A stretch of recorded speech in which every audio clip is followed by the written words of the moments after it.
My apologies for being late. I got connected to the wrong room, and I appreciate your patience. How's everyone doing today? Good. Good. Before we launch into the discussion, any stories that folks want to share, any success stories, any things other folks can learn from? Okay. Well, then we will plow ahead and start with our State of the Union for September of the year. We had a little bit of a turnaround in August, which was nice. If you didn't see this nice green bar that was 2021 for August, you'd call August a good month for donations, where it's going up, kind of like we had lulls in June and July. So to see it stepping up a little bit from our Aegis gauging clients was nice to see. Not a huge increase, but an increase. And then we're back to the average gift increases. We had a bit of a hiatus on that in June, but whether you look at it as inflation related or related to potential drops in response rate, we did see that average gift going up, which is really good to see. So overall, we had a revenue month that beat 2021, not by a huge amount, but up is up. And of course, huge increases over 2020 and 2019. So really good to see that with the deflating of the COVID bubble. Yes, there's a deflating of the COVID bubble. We have a whole white paper on it. That's another whole cheap plug. But even with that deflating of the COVID bubble, it is hopefully going to be a soft landing. Now, we're all worried about where the economy is going to be. We had a large drop in the stock market yesterday. Stock market, thankfully, not a huge correlation with our direct marketing gifts, but you may see your folks over at Major Giving looking a little nervous for those types of outcomes. Any questions on any of that? Okay, we talked a little bit last month about MasterCard, and we have updates, thankfully. So we talked about the new rules where, according to MasterCard, you have to provide a receipt after each billing. That includes online cancellation or explicit directions on how to cancel on the website. A lot of our organizations are going to be opting for that latter one. So the new information is it was September that we had to comply. There was phrasing in their regs. If you looked at page like 184, I actually read through the document, so I don't remember the page number, but I remember my eyes crossing a little bit. They had said it applied only to where you're providing physical goods or digital goods, which most cases we're not doing. They clarified that yes, they do mean it to apply to everyone, but because of that confusion, they're pushing it off for nonprofits until March 2023. So we now have 6 months to look at how do we implement those steps. The other bit of good news is that they have said it is only for donors with an email address. So we had previously talked about this is a good time to get your EAPens in, those sorts of things. It's still a good time to do that. Anytime is a good time to go omni-channel. But we don't have to do it for the purposes of trying to get people away from doing a monthly invoice or receipt or what have you for our monthly donors. Doesn't have to happen. Something you can choose to do, don't have to do it. And so those two last things that we have until March and it's only for digital are thanks in large part to the TNPA lobbying directly with MasterCard, getting those contacts, using nonprofit stories. So thanks for those of you who submitted those to TNPA. They used them and they used them to great credit, which is really nice.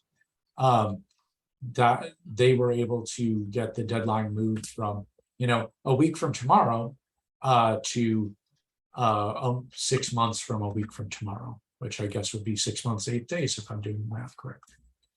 So thanks TNPA, well worth. It was one of those I'm proud to be a member moments. Supply chain update. And yes, I know it's been a while since we've had one of these, and that's been a good thing. a little scary to see supply chain update. First, I wanted to share some good news. The global container freight rate that we had been talking about, that was huge spike through the summer because of the issues with the ports, that is coming down to kind of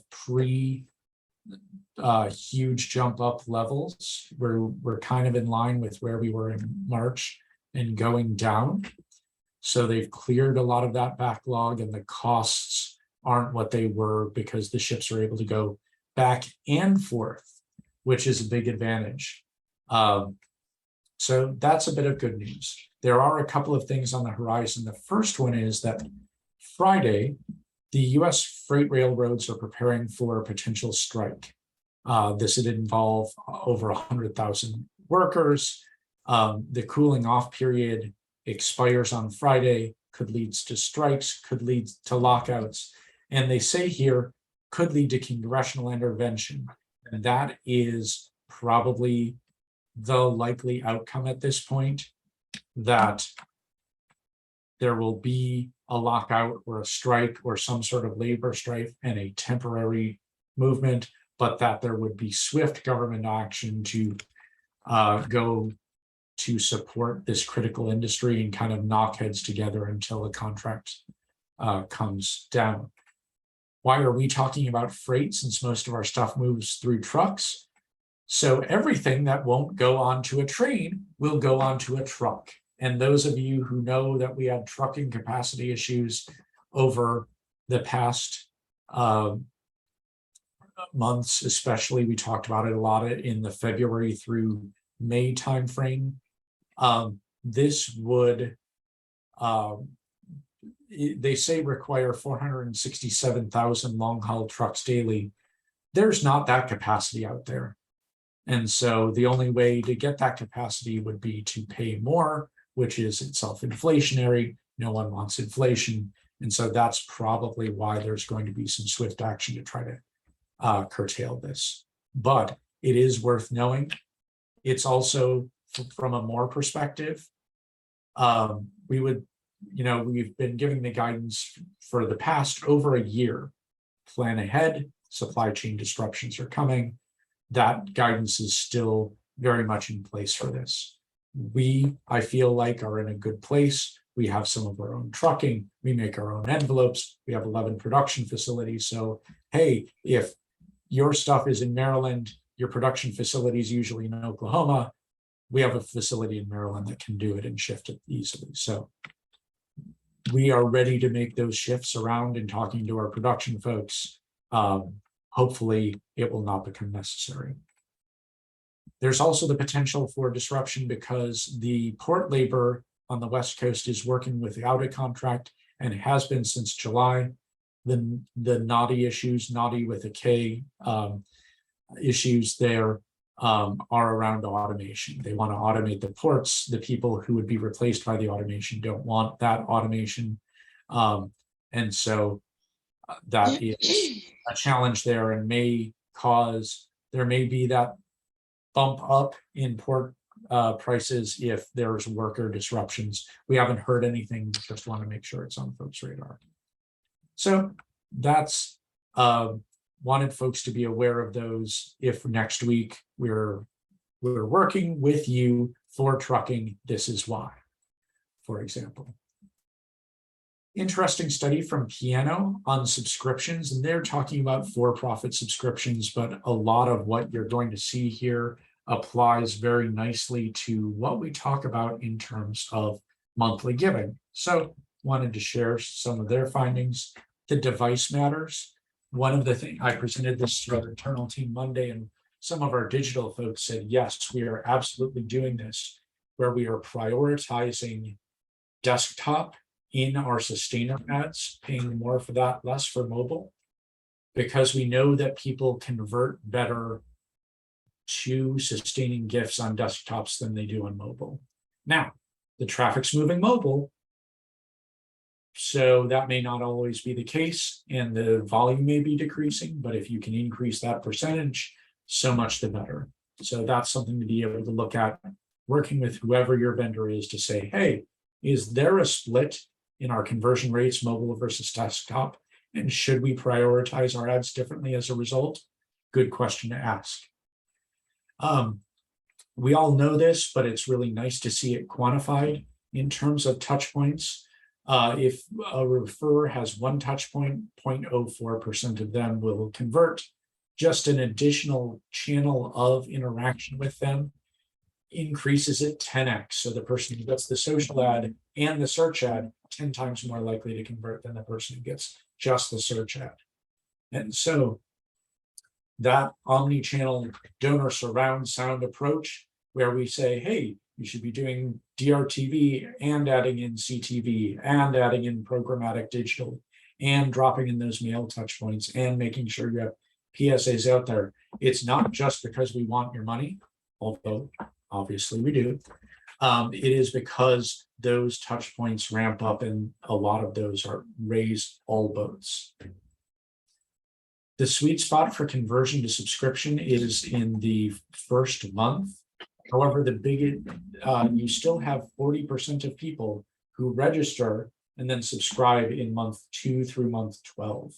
And so the study says sometimes it's a piece of subscriber only content or a particular promotion that gets them live. Same thing with us. As good as your welcome series is when someone signs up for your email, you do want to keep those donor touch points going because you don't know if this is the offer that's going to unlock that sustaining donor.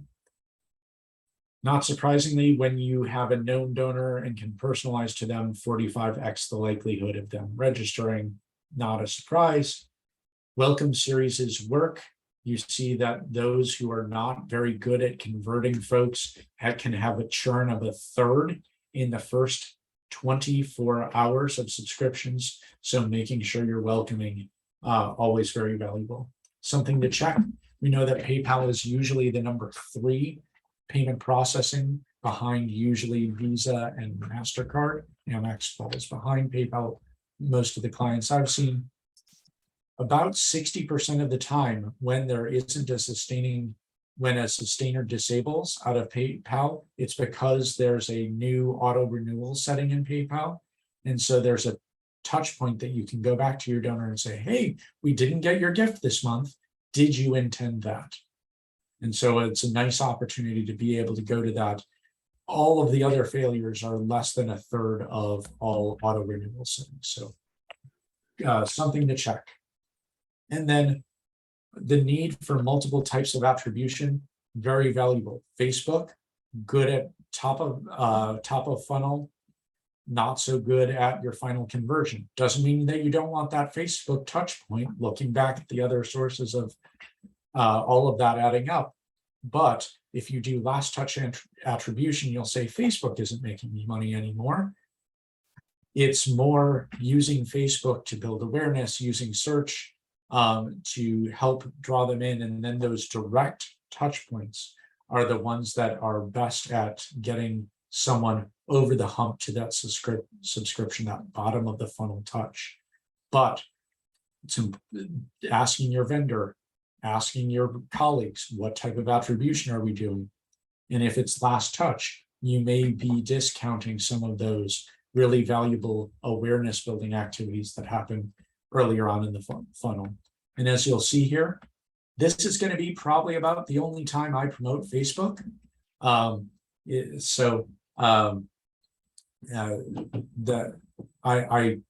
say take a look at Facebook and its top of funnel attribution.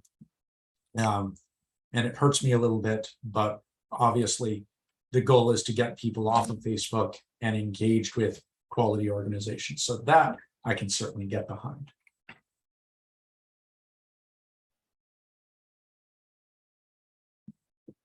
Okay. Hearing none, we'll jump over to a McKinsey study about the power of personalization. This is across for-profit, nonprofit, and a lot of it goes to things that we know, but it's nice to be able to see and nice to be able to say, hey, this is why we do additional personalization, customization in all of our channels. We know that so many people change their behaviors during the pandemic. That's at a macro level. We also know that at a micro level, people will change the charities that they donate to when they move, when they have a child, when they get married, when they have other life events. Changes in our environment open up other changes. And so during the pandemic, especially, loyalty is up for grabs.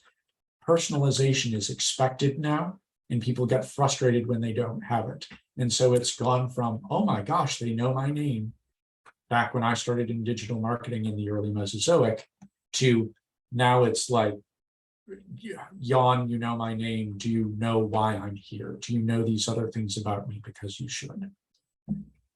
Matters to recommendation, to purchase, to repurchase, every part of the process. And we all have these direct relationship with consumers. McKinsey's looking at everyone. They're looking at bricks and mortar stores. They're looking at B2B companies. They're looking at consumer packaged goods, those people who don't have a direct relationship with the consumer, with the donor. We do. And so we have even more of an opportunity to get more loyalty, to drive migration, to manage churn, because we have that relationship and can do additional personalization. And it matters more in those relationships. So last month I mentioned that Reed Hastings had talked about the death of broadcast and cable. We are certainly not there yet. We're certainly not going to be there in the near future. And I don't think he said 5 years. I hopefully made a compelling case last month that 5 years from now, we're still going to have that. Remember that there are still like 2 million people paying AOL for customer service for their internet. So, but for the first time ever, streaming had the largest portion of the TV viewing pie. This is in hours. Now you'll note that we would usually combine cable and broadcast. That's kind of your DRTV slot. So 65% of the television viewing was in traditional linear TV of some type. So still in the not dead yet camp, but it is a milestone, and you do see streaming more and more. And part of that's the economic incentives that go into TV. This was going to go into the potpourri section, but then when you have another slide, you can create a whole section out of it. Days of Our Lives is moving off of NBC and will now stream on Peacock. And so the narrative behind this is, and it was great Wall Street Journal subhead here to say, people are getting help from their grandchildren on how do I sign up for Peacock? I've never used it before, so that I can see my stories. So on average, about 1.9 million people watch Days of Our Lives per day, and NBC is looking to move them over to Peacock. And when you look at the economic incentives, it's like, hey, NBC, do you want to make DirecTV and Comcast and all of these other people, do you want them to pay you a little portion of their fee for a network? Or do you want to have that direct relationship with the consumer, build valuable relationship with them, build valuable revenue from that, because each Peacock person is paying you? You're definitely going to tend toward the latter. And so we're probably going to see some shows coming off of TV, going on to streaming. This one's interesting because 3/4 of the Days of Our Lives viewership is over the age of 55. And so that's a segment that looks bad for Nielsen ratings. When you see Nielsen ratings publicized, they'll usually do the 18 to 55 age group because that's who advertisers are looking for. Not us in the nonprofit sector by and large. We want to bring in those donors, but our core donor right now is going to be 55. And so seeing someone move from a DRTV linear perspective over to a streaming perspective does show that there's even more opportunity in CTV. We did a white paper 2 years ago on this building sustainer files. And at that time, we were looking at it and going, CTV, it's more than twice as expensive. Does it get that bang for the buck? We now know that it can and does, as more people have moved over there, as there are more ad-supported platforms, as that ad pricing has stabilized, and now that we have the ability to target programmatically to individual email addresses. So interesting in streaming there. I teased Facebook earlier. They have a new way of configuring their URLs. So they're replacing their Facebook identifiers with pseudo-anonymized data identifiers. that includes a timestamp. And so their URLs aren't going to be static. They're going to be rotating based on the time that you do that. And so this will prevent scraping and stripping of tracking parameters so that people can't go in and guess what the URL is, get your Facebook post, get your information from there. So it's a way of them kind of keeping the walls up on their walled garden. Also prevents tracking parameters from being stripped out of their URLs. So as a coinkydink, Firefox stripped out their tracking parameters in June. And so these links, if they do strip out tracking parameters, will no longer work on Facebook. And so you can argue, how much is Facebook working on privacy? How much is it actually working to make sure that it can maintain its data connection to consumers? From our perspective, in terms of advertising, maintaining that data that Facebook gets passed through from other URLs is helpful to us, even as we might go from a privacy perspective. In other Facebook news, I love working at More, but if More and genocide ever get into the headlines together this often, I'm probably going to be finding a different employer. But they are facing a lot of issues that in other countries where they're approving ads that are pro-genocide. And in part, it's because they don't have moderation in languages. In the lawsuit that they're facing for the Myanmar genocide, they didn't have anyone who spoke local languages, and we're still accepting ads for those languages. So when you see that Facebook is reviewing your ad to see if they go up there, it's going to be by people who know English, not always the case in other countries. Anything on anything that I've talked about before I go into our ever popular potpourri section / nonsense section?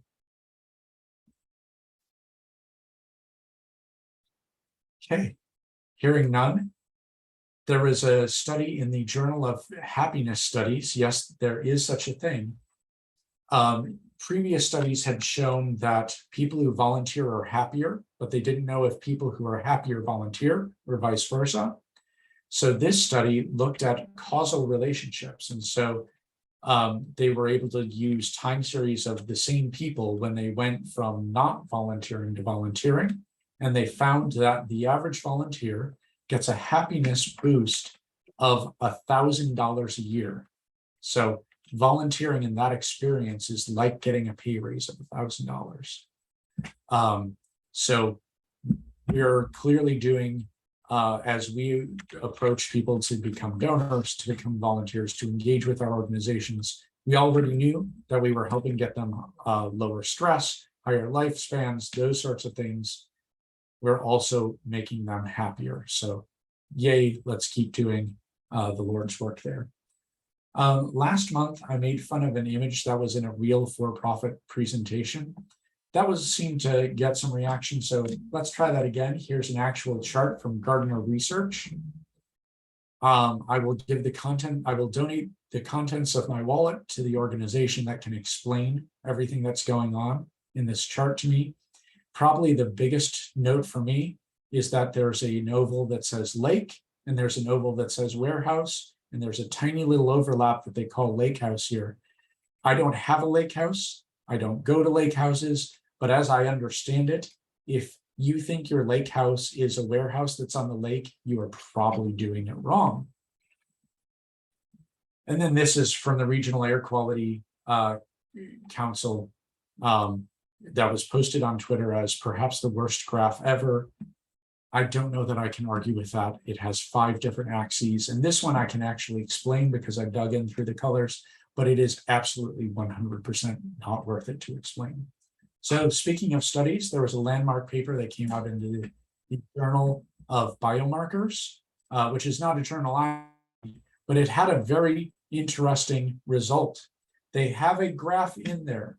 This is in a published study that proves conclusively at a p-value of 0.0001 that people who are over the age of 40 are older than those who are under the age of 40.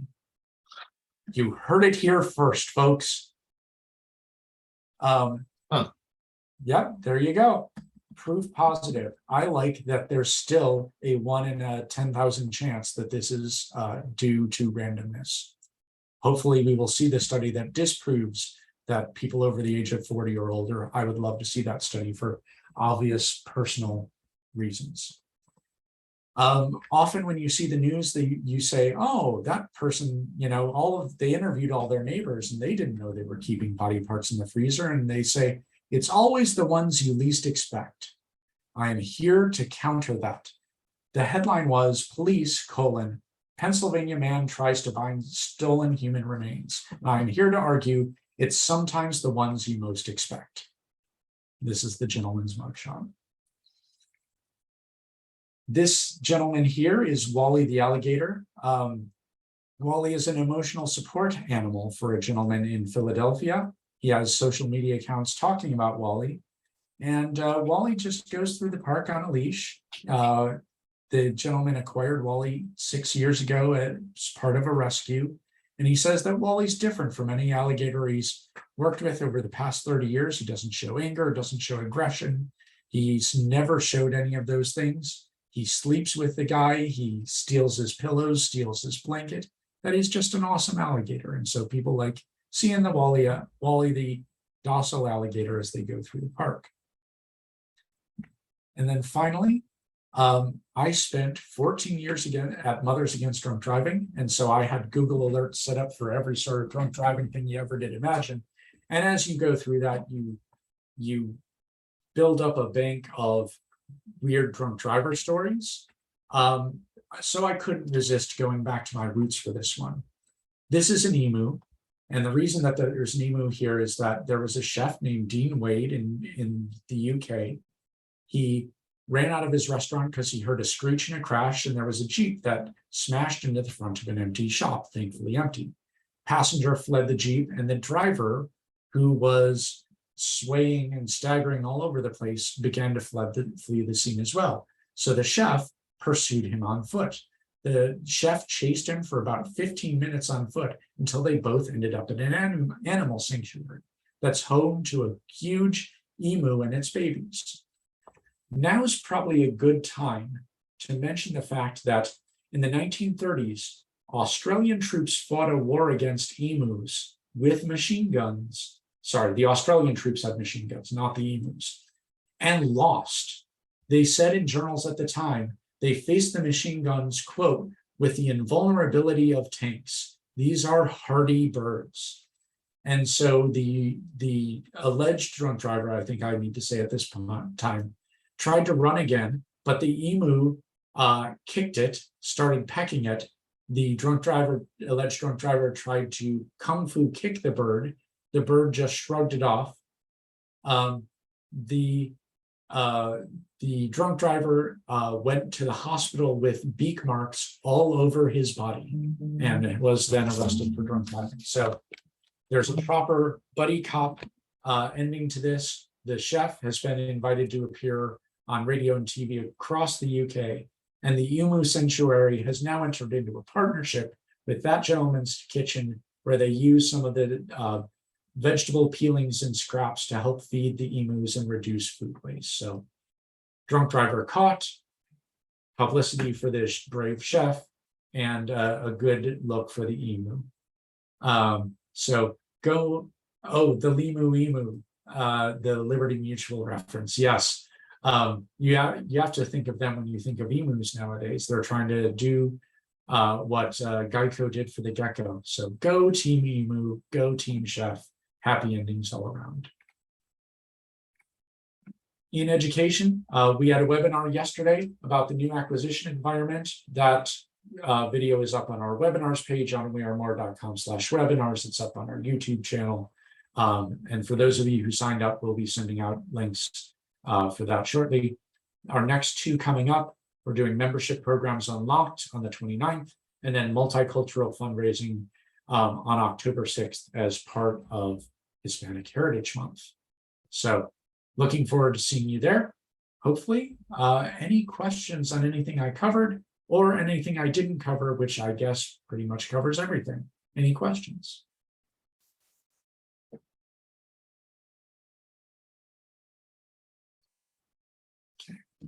Then thank you so much for your time today once again. So glad that you're able to join, and look forward to seeing you again next month. Please feel free to shoot me emails, drop me a line. However, if you do have questions or there's anything that we can help with, we will send the recording out by email and the deck, hopefully as usual. Thanks much and have a good day. Thanks, Nick. Bye.